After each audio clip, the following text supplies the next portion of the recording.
একটা জিনিস তোমাদের সাথে শেয়ার করছি, দাঁড়াও শোনো। মাম, পড়ে যাবে কিন্তু ওইটা। মুখ বন্ধ করে রাখো, চেন আটকে দাও, মানে কিছু একটা স্টেপলার মেখে দাও, মুখ বন্ধ করে। নাহলে আমি তুমি বলছিলে পড়ে যাবে, আমি উল্টে গিয়ে পড়ে গেছি। তোমাকে আর বলতে হবে না, হাত জোর করছি, পা ধরেছি, বলতে হবে না। আমি হাত জোর করে বলছি, তুমি পা বলতে হবে না মা, আমার বলতে হবে না।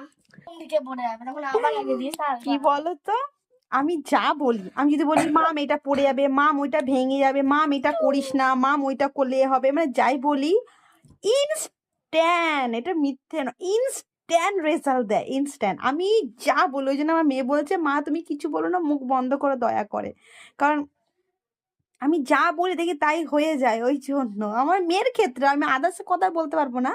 আমি যদি বলি এই মাম এখন চা খাস না, গরম আছে, বা কি ওই যে চা জি পুড়ে যাবে বা কিছু একটা সামথিং হবে, বা আমি যদি বলি মাম ওখানে যাস না পড়ে যাবে, ওই যে সঙ্গে সঙ্গে পড়ে যাবে, মানে কিছু একটা হবেই। ওই জন্য আমি